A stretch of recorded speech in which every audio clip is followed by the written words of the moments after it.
trẻ phát xã hai tia có gió mi nhỏ giàu na hà. Ở nhà thầu mó đầu có gì kia hầu đầu cụ rồi rong khẩu. Nhớ đầu lúc đi sư học thằng đạo chè nhớ đầu lời gì mong lò trẻ thằng đạo chè. Lời lời nghe mi nhỏ tú đạo giang lô lên đạo tới gì mà nếp lập lắng chè này giang tôi thật thà cụ nữa. Nên tôi thật thà cụ chè của phát xã tiền á nên mi nhỏ giàu no. Nên phát tôi thật thà cụ thà thật tư của tiền nên bà nhạc cụ là nên phát hai tiền nhạc. Nên giờ vô cụ nên tôi bắt nè. Thật tư là nên phát hai lên đạo của thế hai nên tiền á. Rồi lấy coi bỏ tao cho ai bỏ mà nên thế hai của tiền.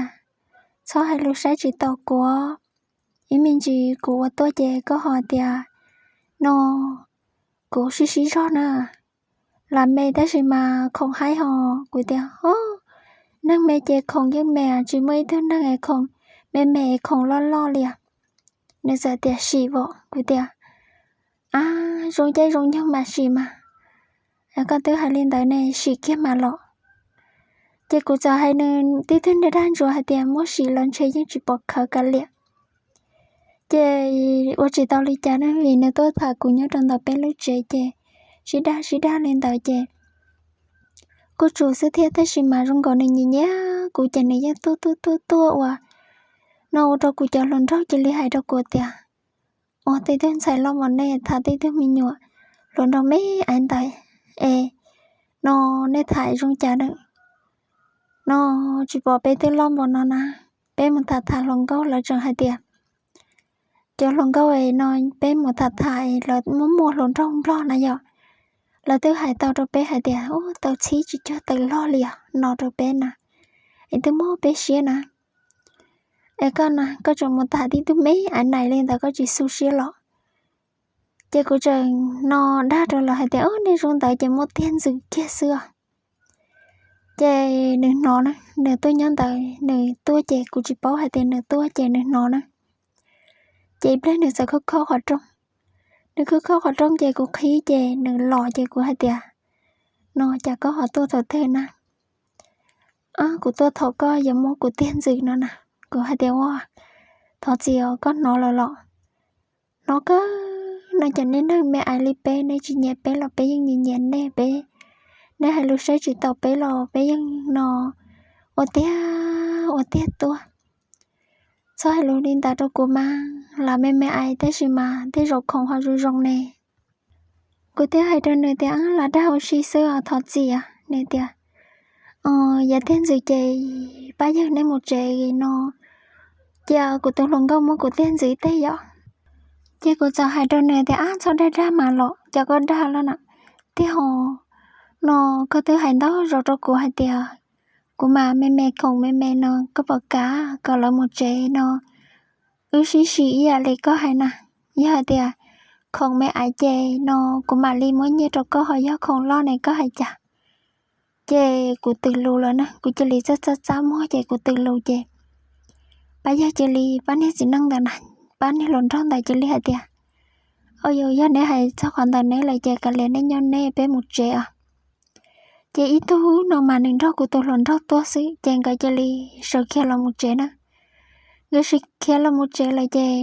Nó nè chè li hai rau của tía. Nó chả có hai lượt sáng chỉ tàu của li nè. Tí họ cũng nhìn nhá. Có chả của lò bóng rồi nè trong té nòi của họ nhẹ có xứ. Luôn có chơi chống mà. Thế gì mà chả của họ chỉ nhẹ là của họ nhẹ có xứ nè. Của thế hai này thì nhẹ chê của thả xứ mà. Bỏ lấy của chị thả xứ có thứ hai của tiệt. Nó chả nên mẹ lý của một thiên gì. Một sĩ thiên gì vậy. Chê của cho hai này thì ôi dồi. Nè bỏ trả theo. Giờ tiếc là mẹ anh này chê những chuyện bỏ trả theo. Thế chê tiếc xứ ấy. Của trường đá tí tôi mốc luôn rồi. Chê thằng nó tí tròn tôi là tiện. Thế gì mà nhớ tròn tập bên đó chê. Cho nên nhớ la hoặc là tôi nhớ nó vô cái vô nè dọ. Là tôi nhớ ấy tôi cho nên cái phản cây nè dọ. Cái phản cây thế cho nên ấy nó nè bua cây cho nên khai luôn nè dọ. Chê là tôi nhớ cho nên nó cây nè nó chê là cứ tôi nhớ ở ta la nó hầu trong ta thiết. Chê nhớ trong ta bên nó chê cho nên nhớ la là tôi chống ta rõ thiết. là tôi nhớ ua rõ lô nhớ hạt màu lo tê va chè ua lô ua kè lô nó chè là cô tôi chỉ chống chè là đi nhá lan tại nó nữa ua luôn hết ta lan nó chè đi dân họ cây cho nên khai luôn lô nữa họ mua cây lô tí xì thế nữa họ cây nữa ua nó cô gió cây cho sợ đời tao muốn chán tại này muốn no thế này vậy chè của nên luận đâu mình nhỏ luận tròn tại chè li hạt tiệt muốn tại nó là lúc ta la này tại cho mà cơ ta là ta gì mà cho là luôn tại muốn nói đồ kề vì hạt tiệt nó của mẹ anh này trên xe của không giờ chỉ hay lo trên xe của chỉ tao có em của cho có muốn nói ít rau ấy hạt tiệt nó của dân chỉ hay lợi chạy cả liệt của một của chỉ to là chạy của giờ hay này thì ăn sao tôi xem mà giờ nói chạy muốn nói hay lùi rong của thế sản đó có một mà nên giờ hay đâu của thế hay chỉ mà hay rong xứ của chạy pe chạy ở thế li muốn nữa cũng đó nên muốn chạy ở một sang tàu chạy này giờ một sang cờ nên thấy nhà lan tại hậu cây nó thiết lá mi là thứ nó chạy ở nó ta chạy nên giờ nó hay nên thấy nhà lan tại tiệc có mỗi hướng nên bìa là thứ ứ hậu cái thấy nhà lan giờ mỗi tàu hướng nên bìa là thứ ó là hậu thiết cái này nó ít thôi chỉ nặng tới gì mà nữa họ chỉ trốn lo hàng tới gì mà nữa cũng chỉ mấy anh này nếu rong có tụi mình nhà tung sao này vậy rong có tụi mình nhà tung sao rong có nữa phân chỉ tàu tiền lần đó hàng chè dù hay lù là dù phân sấy chỉ cho tàu nữa tới gì mà rong có nữa mua khỏi nhìn nhé cụ chè của phân hay lù hết đan rùa lên tại chè nếu giờ mua nó hơn nên bịa khí là cho ứ hậu chè nữa hay của tiền có giá tụi lo rõ chè của mua hạn kia rồi lúc khó này nói chè nó cái tôi lúc khó lo rõ của tôi lúc mày rõ là dù dân hay tiền ôn ta là cả lệ thế chè của thế liền đó nữa hồng bịa sĩ trong khó ban tờ nữa ước sĩ hồng bịa ta chè nó rong có cụ đi gì chè của giờ hay này thì có nhau của một trò gì trò chè của giờ muốn nông thấy nhá la này thì bỏ mua không đám chè thấy nhá la sợ tàu rồi của mù nữa tàu rồi của mù chè này sớt chẳng lời của cá sớt chẳng lời của cá chè của tế liền một trò hồ luôn đi không đám chè của một trò gì rất thanh trò của khí kia họ trong của giờ tàu lò nào nếu một cuộc thấy thì ứng ó lăng cam lò trò hồ của tiệc có lò chứ nè sẽ lò quá chi xem mà thằng nói chơi những chơi mua lía plong là họ của chơi li hay này thì có lò quá chứ nè mù khi vào trong này cũng mù cho mà giá có giờ lò sĩ không nám chỉ cũng mù có mà lìa lò mà họ lấy giờ chủ sĩ ok của tiểu của tí sĩ ta lỡ cái sĩ ta lỡ của nó sĩ có của tiểu cô tí là đa nè ở thế họ ở thế có tí mua của thiên gì chơi giờ thế chơi té lối sĩ hơn nó mà chứ tao nói này mua cột chó chơi nó cũng chơi li hạt tiền ôi chơi cũng qua xí mà cho khỏi tiền nên mẹ anh này thì chơi say cho tao hàng chơi dưới xã thì chỉ bỏ khởi thế chơi cũng thế li chơi trong nước qua ôi chơi trong nước qua chơi chả này tí gì của má nữa ai thơ thế sự thế chứ rồi hồi luôn đang chơi dưới xã tiền nên mẹ anh này li nói chơi nhà cậu mẹ chơi qua lại nhà chỉ cho khỏi thế chơi cũng chẳng hay lo nè trong nước hạt tiền ủa mà giờ ủa chơi ủa xin mà nhà giờ chuyện bảo trà thế à giờ đi thế thì hạt chỉ mà những chuyện bảo trà này nó muốn cuộc nó chọ lên đây cho này cho lấy chế lòng tệ hậu của nó cáp lá chọ tới một chuông gạo của alumi nữa chuông kia của alumi chơi nó muốn của lúc khởi tròn tại cha đá đầu kia chơi này tí dài tròn dây của sáng này cha đá đằng đời nên dài chơi này chỉ cho lấy chơi của hạt téo giờ dù mà có muốn của quá chỉ có nào có chỉ dám mua lọ chỉ xa li họ thâu nói chỉ xa li họ nếu mất con trai của sáng hay cha đan tạo chè nếu chỉ trò li họ nếu ở sát tê mà chua của lúa mì xí rau mỡ của lúa mì nhẹ chè của hai đứa này thì chủ na sao có của na chả có họ chỉ bố của na của nếu mẹ anh này rong gầu nè là cậu nó một khởi bất cứ ta sẽ chè nó nhớ thế gì mà của hai này thì hai mà hai chỉ thế gì mà thầu ở thế là nó của họ chỉ cả thế bỏ lẽ có hai liên tại trong của mà của chủ uống sẽ nó của thứ lo là thứ mày thế họ chơi này chơi liên mất của xí ra rô mì nếu mất cũng dài liên tại chơi thấy nhân lan tại luôn đi không nắm mà nhưng mấy đại này này vậy Chứ rắn dài chè nên mà đi drop lo cụ chè. Thôi nói chè nó nếu mà cụ hắn chè đan đàn dài đông kia nhỏ khó. Đông kia bỏ kia thì cho nữ luôn nó còn dông thở. Chè cụ hay nên thì có mua quần dài trong nó. Này, có thể hay thì cụ mẹ anh này nè, chả có họ bóng xuyên thương thả rồi cụ nè, cụ thì là đa số nè. Thế đa là nó dù tới hai lên tới chè dù chủ cả tàu lên tới họ. Cho nên cho li mua cuốn dài lên tới tha cũng chỉ đông tí tha chè cụ rất chắc mua rồi cụ khó nên tới đó thôi nó nè. Cho nên cho li mua cụ luôn đi mì rua chỉ cho. Nếu mua cụ lúc cho giàu kết rồi sọ cụ họ xia cho nên hay cụ tiệt. Nó lúc mì nói lo thăm mà nó. Cụ chế xia hay tiệt còn nó mấy nước tiêu của chủ tàu lên nó của thiên trời có của thiên rõ có. Mà có hay được cụ tiệt anh em mê chế không yên mê. Ê bỏ mê nè. Cụ thiết hay nè tiệt nó chỉ bỏ à. Thế chứ mà cả lẻ sâu nó. Ô họ chỉ ua nè trả tàu nè ô họ. Chê nếu mà cụ lúc mì tí nhẹ chê nè chê lì. Rộp hồ cụ lúc mì chê nè lọt cờ kia cụ đánh hết tía nè. Cụ đánh hết tía mà giá cho hết tía nó. Đã đen ta xin này dạ tiên tao chạy tía đã đen ta sư thế gì mà cụ muốn được sờ tàu xăm lấy hụp lần tàu lại đến hết tía nhẹ. Chê nè chê lì mô cụ đại tía tế dạo kia rộp bè. Nè chê lì có kia cụ lúc nè bầu lần tàu. Chê cụ hay cho nè hết tía. Rồi nè câu à cụ thế tía lọ này tía ủa tía mà. Một cái lúc nè bỏ tì lo để nó cho cụ tiên dữ. Là tía cụ luôn dữ sợ. Cụ hay nè tía ôi dô là đá ô xì xe này chả câu ở tía nè. Ôi dô cụ nè giá mình nhờ giàu nè. Chả thôi tía lọ cấp hai tía cụ giá mình nhờ giàu nè. Xì kia giá hai tía cụ giá mình nhờ giàu chê. Nó cụ mà ôi xế một cái trò chê. Họ giá cụ họ chỉ giá mình nhờ giàu chê. Cụ xì dụ kia xe mà. Cụ tía sẽ có bao giờ tàu sư tía. Nếu hai tía dụ họ dụ tía họ. Thôi nó dụ phăng hai tía nữ giá mình nhờ giàu nó nè. Dụ phăng xa tía nè mình nhờ giàu chên chê. Ủa chỉ tàu bào. Dụ phăng mua khó xa lên nó nè dụ.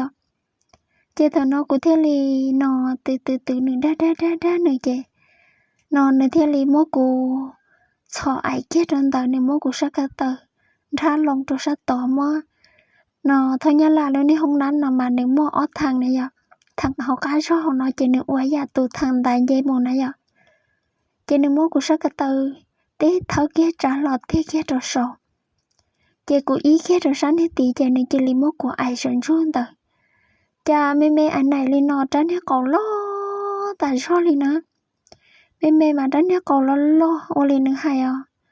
Nó có nữ hay xây chỉ tàu của. Thế thở mà dù có tờ tô mà. Dù nè mê anh này dù tới chăm hóa rồi dù trả cầu ta. Chà có nữ hay tìa. Mê chê không mê nè. Nó rốt cụ. Chê nữ tránh hết cầu lo. Tờ lo. Thế gì mà dù trời xa tìa. Là ô plù sư họ. Nó thiệt. Nếu muốn chi đồ họ của lúc bầu chạy được chi chuyện khác. Nếu chi chuyện khác kia lúc này tỏ hậu. Cho nên hệ tiền ba chả chi nhớ thăm bầu này của tôi có cho nó từ của chạy. Của cho li ý tí thức chẳng nà rồi tìm hân ra chạy nữa hệ tiền. Nhưng thật chứ ý nhân gió lúc bao ra tôi rồi cuộc ra. Chạy của chị cả chạy nếu mất của nó trú của lúc bao ý nhân gió ra tôi chạy. Nếu chi chạy tới cam lò. Gam lò nữ ý giá nét con tờ trò bè của lúc nét bầu. Chê thằng nó mó kia trò hậu của lúc nét bầu lại chê của chê li. Wow. Chủ nào cũng là đa co sư nà chủ nà ha. Trò nà chê nà dấu nó cũng đa co sư nà. Nâng hai trò của tìa. Tìa đa lò của nè bó nà. Có tờ giá chỉ ai sư mà lọ. Đi chê li bố của ai đéo vô thô nói chê nè đa con gá lên tàu lại chê. Nè xí rõ sống nè thì chả chỉ khá lên nè. Chê của tìa ai tứ rong nói rồi chơi rong chàn gì nè. Tứ chỉ khá nè sổ kia mà. Chê của chắc mua của thá nè cả sổ. Chê nè của sổ chê của chỉ cả sổ chê. Nó thọ nó nè thiết lì mua. Cô sẵn hết tệ trú chê là một sổ tệ chuộc hơn nó nè chính khá hò nè. Còn tới hạt tệ của con mê chà của chim và chà chính khá nè. Của tệ ấn của lạt ra hơn nè. Chủ nè. chị nè chưa còn dây chủ lý nè ta mà sống chị xí rõ chị té tiền cầu trong tay này luôn nè học bỏ cầu chị thằng nó cũng nói kia tiền này cho plau là một chuyện kia của cho là nó chị cũng rất mua trong này chị cũng những chuyện chuyện nữa cũng đầu mua lợn cho hậu xí chị này hai tiền chị cũng mà chị cũng theo lý nó mà alum mà chị cũng theo ai nếu mà cũng xí rõ sống chị thằng nó cũng chỉ mua bột ta nữa tiền chả con chỉ mua thì sẽ ta liền là nãy giờ cha nà lọ của tiền này bao nè nếu cha nè đi xí rõ sống nếu mà cụ tan rồi chị này hay cụ tiền cụ bây giờ chỉ năng nè có phải hai tiền cụ giờ mình nhỏ giàu nên mẹ chị không mình mẹ chỉ hay em có giờ mua cụ tiền gì nó bỏ cả tiền lắm cụ hai này tiền coi cụ này báo hai tiền có giờ hay mà nó thế nè giờ cụ báo chị cụ tới chỉ hay ôi giờ tới chỉ tao bỏ em giờ nhớ sân đầu xe giờ phải thì chỉ hay em thao giờ bỏ lên nó lại giờ bỏ trong xe nữa em giờ hai tiền nó cụ chỉ lấy có ứ sử dụng có bỏ cả giờ nữa cụ chỉ lấy hai đâu nữa tiền ôi giờ chả nó có chỉ cả giờ cụ là cụ vẫn cả giờ có mà thứ có muốn cụ ọt ta là nó giờ chị giờ sẽ tiền thế gì mà lò nếu mà cụ ai ta lên tay chị lò nè rồi cá lò rồi bên nó là nó bán nó lì chị để chị lấy hai cụ tiền giờ vợ xí giờ chị cụ hỏi tiếng cụ chỉ tao cả giờ cụ tôi bảo thì có hai chị xí thả yên đủ rồi thằng nó mà xí của ta thôi tê lên nó là nè nếu hai nhà cụ sẽ tô hàng nếu bảo hai thì cụ cả cho nữa là mà nếu hai nhà tô hàng nếu tôi thôi tê chỉ yêu tê lộn rau mà này tê hai rau yêu tê lộn rau tiền nó đây sao tôi nói yêu của tôi lộn cao thiệt tôi nói yêu của tôi bao nè nên sao tôi cô hai đứa này thì sao hai liên đầu mà sao hai liên đầu nó bé sợ đời nhìn nhỏ nhẹ là nơi hai tiền bỏ của chị tao liên đầu nhớ hai tiền ô liên đầu này chỉ sẽ có bộ cản đó của bự kẹt rồi là sai của chị lý hai này đâu thật gì sao hai lý có chị nơi hai thế hai chị của cho lộn rau xa mua cho của chị là sushi này giờ là mua chị là giật chị to lâu nhớ thế thầu là tôi ý rồi là tôi làm gì nữa tôi nhớ chị thằng nó cũng nè chị của thì nhớ của thà cũng nè lộn rau là nó sẽ chị của nè chị bố của một cân tàu là chị của thế chỉ lấy một cân tàu nữa tao của họ cả thà nữa thế nào nếu mà của liên tàu ta chị của báo tiền nữa nó không lo là thế nó yêu báo tiền nữa không lo nữa dân trả trở là thế chị của thế li cả thà nữa chị của nè chị chết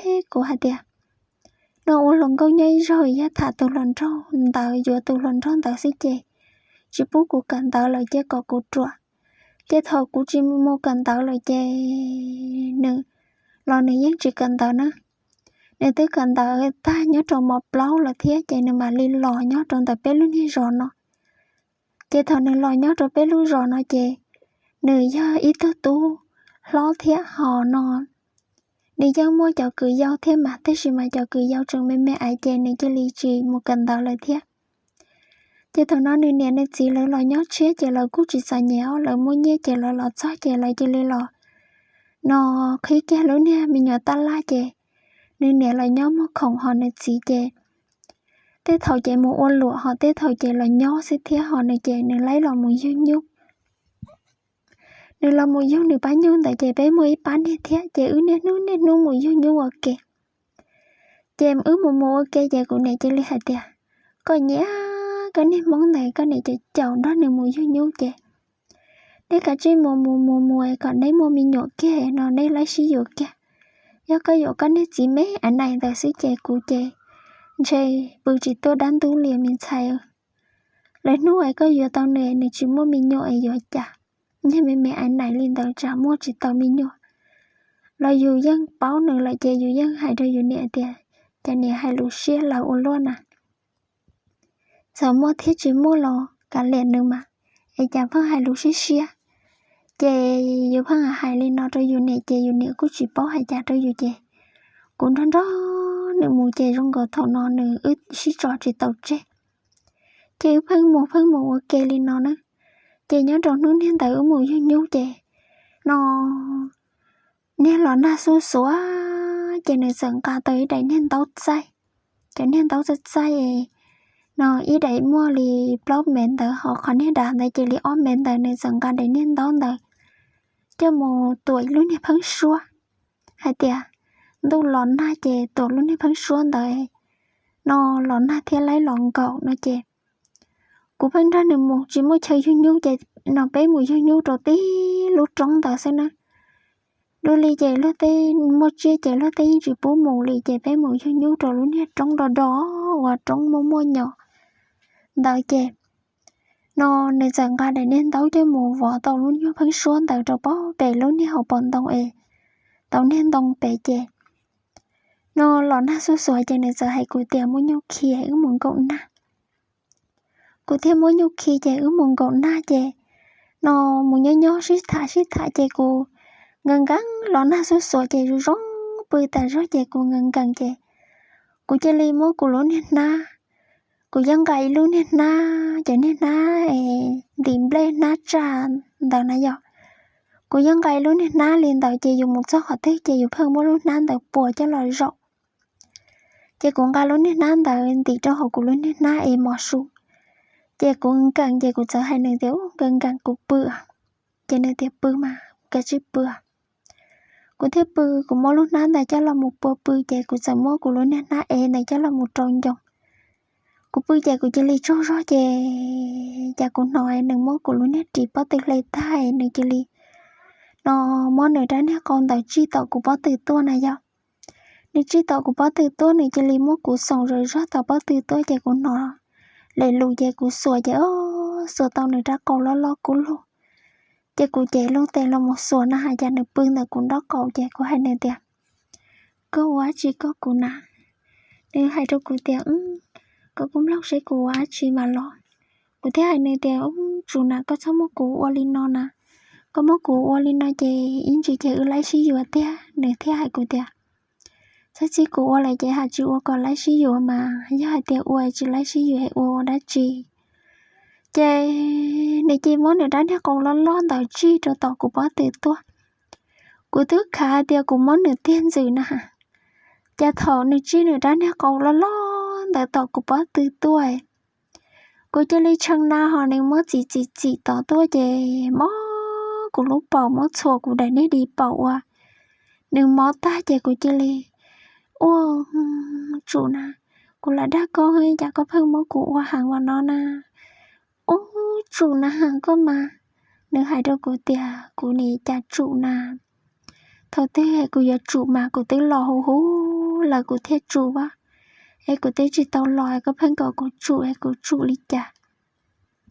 có hai nơi tiền coi nó uy rau hơn tao mà coi rau thế rau mất cụ à cụ giờ mất câu có giá thầu mất kia mình nhỏ ở lại xí dừa có hai nơi tiếng câu anh tại cụ chỉ cạn đó có tôi nhu có chỉ cạn vậy sẽ có một dấu hoạt thế xứ thôi nói về nếu muốn nữa đã có sòng tao tôi chỉ dùng trên này chỉ năng lợi thế tia nữa dùng trên được chỉ giá mình nhỏ giàu là thằng nó mới dùng ai lên nó này đã nè cầu lo chỉ dùng bao hai tiền này giá chỉ năng là lâu chỉ do nó này chỉ do ý tư về nó mình nhỏ tú lùa mình nhỏ giàu là lâu cha này tí tôi nha bao tôi bao nhẹ họ tí tôi nha nó họ bồn này mà tôi bao đầu lên đầu ở cha này mới của xong tỏ tôi này cha nếp bao chỉ chờ của luôn nếp bao tư mà cụ thi cụ cha sợ bó cả cờ sợ ý chê tay chê tôi này cụ tiệt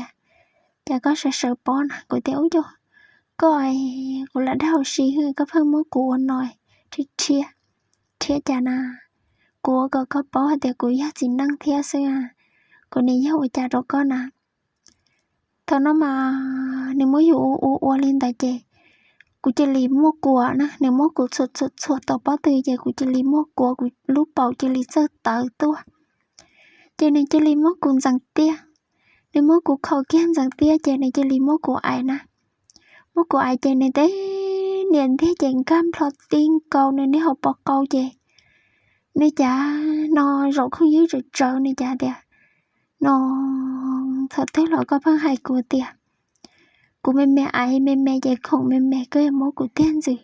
Cô chỉ mua của luôn nên nó cái là chi kia cho hậu tí xí sọ của tiền chơi.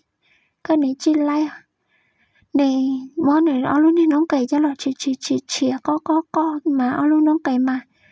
Kia dây dàng trong đó cô đã đi bắt từ nè đó. Mà cô mà rung nhỏ thế thôi nó nè.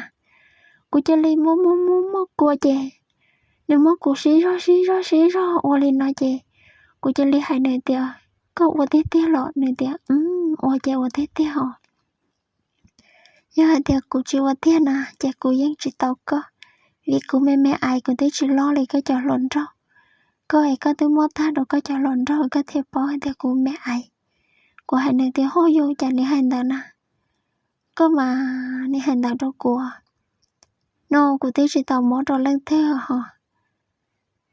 Cô vẫn bỏ hai tiêu chỉ tao mua mà. Thế gì mà. Thế rồi có vẫn bỏ lợt ta. Cô thấy ôi dô. Cô này chả bỏ lợt nè. Thế do lợi dễ của họ chuyên cho cá xả thì của hai linh tờ. Cô ấy cũng chỉ tàu của phăng hai tờ đâu có nào có mấy anh này tôi sao ấy cô thấy hay sai chỉ tàu có xưa. Thật gì à. Ấy cha nó của bỏ gió nó mình nhỏ giàu nữa của bỏ mẹ nè. Chứ cô chỉ lấy chỉ bó tế nữa thằng nó mà yêu xỉa tha tại rõ nữa. Cô chỉ lấy hai tìa. Chỉ mẹ à. Rồi mẹ xả lọ. Cô thấy chỉ mẹ nè. Rồi mẹ cơ. Cô bỏ tế rồi mẹ cơ. Chỉ mẹ nè có những lọ nè.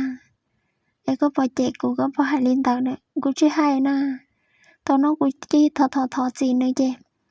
Nếu mua của ai. Nếu cha xí rõ mua của sống qua. Nếu ra nè có tao mua của nhỏ kia mà. Thế ua nó nếu ra nè con tao blang cho cá tờ tua. Thảo này nhỏ rồi bể nè dọ. Thế blang tua rồi đặt nó chủ kia dù nó. Lúc này đánh đi bồng tờ đơn tài trong đại dù bó tư mà. Mó tê ra mà dù mà. Nó chỗ mó nâng tàu trong tờ tế gì mà. Ủa rồi dùng dây mó bùa tan rồi. Nữa hãy của tìa. Chả tế thầu cô ở thật giờ nè. Của tế hai nữa.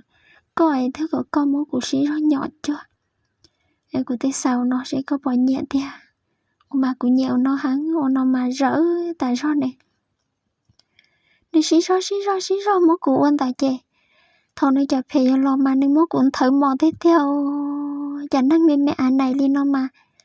Thôi nó chả phê lo mà nên thử yêu mà thử tôi cho tiếp theo nè. Thử mò họ nên dường trên này tí thứ tẹt tao mẹ anh này. Ra cầu lo mà ô lý nâng hai nở ra nè cầu tôi chỉ phí nâng tan rồi. Chê nó chả phê lò kia mà chẳng lùa thế á. Rừng mô chẳng lên nó mà cho nên phê lòn tông tàu thì chả phê mà. Chứ hà lờ họ đã trú nhận tổng. Lọ ô cú lúc mẹ bảo bỏ tan trò để cho cô phê tại chê. Nhưng mà lý hả thì rung nhỏ hơn lâu bỏ khởi đồ con à. Chê cú dính trị tế nữa lý nè. Thằng nó nên mô cú lúc nè bỏ có. Chê cú đan tú chê lịp lo. Ô cú đan tú lo ta chê thằng nó của họ nói. Cô nó lo chạy của chị li lo nhỏ chạy mua đu đòn chè được hộp bự. Đi lo bưng tại của sáng chè này chả rót chè. Nó của bạn chè nó hẳn tôi nửa đánh nha con này tí chị này phịt nửa thiết dạ nửa hài thiết hả. Thằng nó của mà bỏ nửa chắc chè rong rau của mà bỏ hai tên này giá chính năng. Chè của chị li cả nhà nửa năng. Của cả nhà nửa chè của chị li thả nửa quý theo lon rau rồi rong. Chè nửa bự rau giàu để sợ lò mà lấy trò như một nó rau nếu mà nên nó đi rau cá tôi rồi một nó yêu một nó yêu mà này chả hay của tia lên nó na do con nhà có gì bố có yêu cô na chè tết chờ này nó chè yêu ư tê họ tên đi chưa xu này nó chè ư là tôi yêu yang gầu xưa của tia hay đơn nữa tia nó cô này có gì lại xí phê chú bố của yếu coi của này thêm một cụ trò tận tờ này thì giá thì cô có thể trở lại cần tờ bởi do hai chị của này chú bố của cần tờ thì yếu coi vậy của này chú bố của cần tờ đi chả tu xé này chả hay của tìa dù này mẹ ai nó tỏ con này sang cụ thế là có tới số sang cụ lại con này thế sang cụ cụ thế hai đứa nữa tia ấy thằng tao chỉ bảo cụ thế sang xí lô trả nó này sang nè thằng nói chê dù chê liền trăng nữa hai tia nữa giờ ý tôi năng chẳng chỉ năng giờ rồi rong tia là tia chê dù lo dù chê li họ nhẹ nữa dù chê li mò nó dù nè té lù nó chỉ nhẹ nữa cho là một hè rồi nữa ta chê nữa chê li hai tia xóa sang mà giờ hai tia sang của mẹ lo có yêu chủ bỏ hai tia cụ là mẹ xưa cụ không thấy chuyện mẹ nè chứ cụ chỉ li nhà này chỉ li thà này chỉ thằng nó cụ theo tàu ý thứ mình nhỏ lộn trâu mẹ anh này nhớ trâu họ bé lưu rõ nét núi nó mà chồng xí luôn chồng xí luôn ta xí mà chỉ bỏ hai tia số xí dùa là chỉ xí dùa ta xí mà này thấy thứ chỉ năng thằng đây cụ sẽ chỉ tàu nè sao thầu các chị rong cầu cụ chỉ li cho chỉ tàu này chết thiệt năng nhớ chị dù chỉ bỏ là khó hái chị dù phân tiền chị chỉ cho thế đấy chỉ mà thầu dù bỏ là khó hái là mà là cú hay thứ năng rong cơ theo họ em có cho thằng tao cú rong phong dư cú ra mẹ năng chị cú mói cho là hay sầu chết li nó xứ đấy chỉ mà cú thọ kê con tè là giá kê ba lần tao cú rong phong dư này sau lắng sợ tuổi giá này họ muốn nó cú cho mẹ năng nhớ trâu đời là lì trong là trẻ này họ lọc ba comment nhớ cho họ cá họ nọc hết cho cụ thia vì hạt tiền cụ cho nên năng trẻ muốn năng nhé cho một trò là lì trong lì cụ thời gian tổng trò này ta là trò cá thời gian tổng đồ thia em này họ ba còn tệ là một ba long cụ cho nên năng sẽ bỏ nhau tròn đời là lì trong lì chả này họ lọc ba comment hết cho cụ số cái gì thia em cụ chỉ muốn đã chỉ phút trò này là cụ muốn là lù rú rong hạt tiền còn nên cho lắng sợ tù chỉ cho kể nó cá nhân rồi nó cá hầu hù là gian chỉ cho kể là gì đó đầy cuộc số cái gì em cũng mới lụa cho nằm tàu rồi nên cho lăng sợ tù em bé mà xin chỉ đùa nhớ rồi lì lú sĩ hào em sẽ đời nhớ rồi